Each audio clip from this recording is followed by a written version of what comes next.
Nahiya naman kayo sa inyong kapwa Pilipino. Binastos pa nila ako.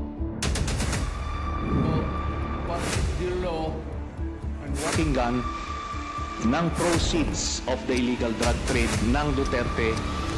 The law enforcement, the highest law enforcement official being head of PNP. Yeah. You're hiding this scoundrel, this fugitive. Na atin na talagang Kalayaan Islands Group. So sa nakikita ko dito nga, dapat talaga imbes na yung debate na yan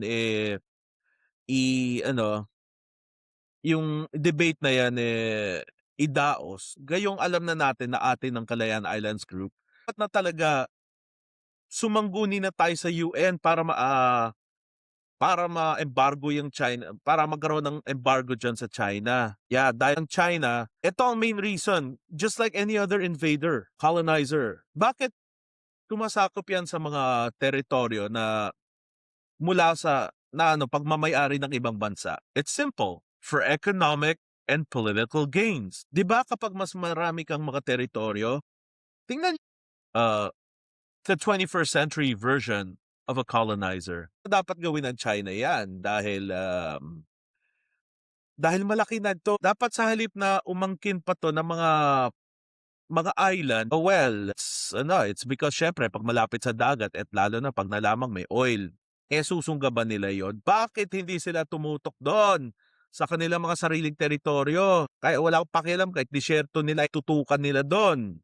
Sa Xinjiang, sa Inner Mongolia, napakaswapang talaga.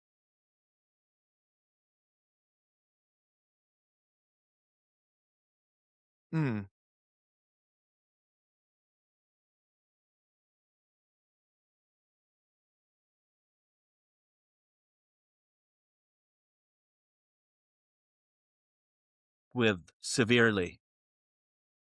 Yes, and Pero kung debate lang naman para sa just for the sake of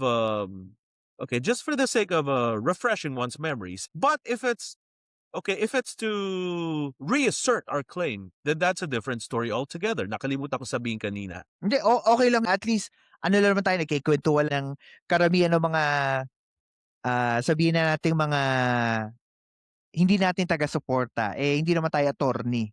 Diba? Totoo po yun. Di po tayo attorney. Nagbibigay lang tayo ng opinion. Nagbibigay lang tayo ng mga opinion natin. So, oo. At Excuse me. may dalawang bagay na pinaka-importante na gustong pagdebatihan na sinabi ni Justice Carpio kay Marcoleta. At itong dalawang bagay na to, ito yung number one, ang sabi kasi ni Honorable Marcoleta that the West Philippine Sea is a figment of our imagination. Wala naman talagang West Philippine Sea. At pangalawa, ang Kalayaan Island Group or KIG ay outside ng 200 nautical miles. So labas yan sa EEZ. First one, let's go to the first one. Okay. What can you say about sa sinabi ni Marcoleta that the West Philippine Sea is only a figment of our imagination? West Philippine Sea.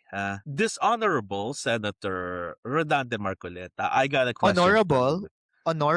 I call him dishonorable because I don't find him honorable at all. Okay, Marcoleta. Anong figment of our imagination pinagsasabi natin? If we want to name a body of water as such, that's all right. At kung tawagin ng iba, China, South China Sea, in West Philippine Sea, ng trip tong si Marcoleta sa totoo lang. And besides, kung yan ay pinangalan ng ating gobyerno, ba't ka pa makikialam doon? Figment of our imagination. Ano gusto mong tawagin doon? Ano gusto mong itawag doon? Red Sea? May Red Sea na doon? Ano ka ba, Marcoleta? Delulu ka ba? Delulu ka.